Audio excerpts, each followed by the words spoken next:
American 11, Boston. American 11, if you hear Boston Center, ident please or acknowledge. 21 years ago this Sunday, terrorists turned 4 commercial jets into missiles, targeting national landmarks and killing nearly 3,000 people. Oh, I'm still very emotional about it. It was crazy.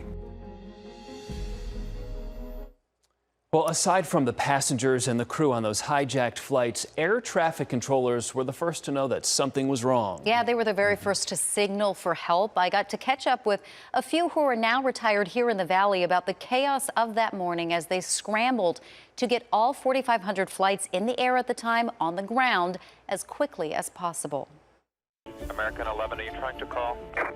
Nobody move. Everything will be okay. If you try to make any move, you'll danger yourself and the airplane. Just stay quiet.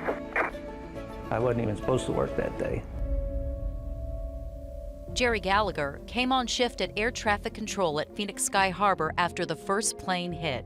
A lot of the information that we initially got was from the TV. By the time the second plane hit the second tower, the unfolding chaos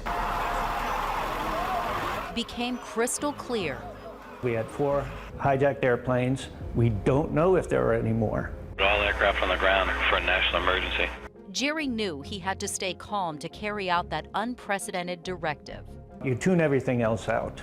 We had everything down in our airspace in 45 minutes. Dave and Mona McNay, now retired here in the Valley, were working at the time at the Kansas City Center. We were looking for one of the aircraft. American 77 out of Dulles, bound for LA, was still tracking on their flight radar.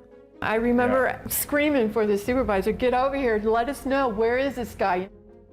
That's the plane that crashed into the Pentagon. Nobody knew how many more there were out there. And then there were some pilots that, they didn't believe you. F-16s out of Davis-Monthan then scrambled to escort a small plane Jerry kept trying to instruct to land in Chandler. It was a real old timer. You can tell in their voice and trying to explain to him national security because he didn't have a TV. He's not listening to the news. He's not seeing anything. He's out tending to his crops. We didn't expect to have any fighter intercepts that morning. Then an eerie calm set in as all those flights disappeared off the radar one by one, something none of them ever expected to see. I mean, I have goosebumps right now. We weren't trained for hijackers that were going to use the airplanes in this manner. Nobody ever expected them to use them as missiles. The industry they dedicated their lives to used as a tool for terrorists. That hurt a lot. I was proud to be there that day. So was Jerry, so much so he tried to re-enlist more than 13 years after being discharged from the Navy. I sent a letter into the Navy to go back on active duty. It was just a matter of, we got to do something about this. His younger brothers did, both serving overseas in Iraq and Afghanistan.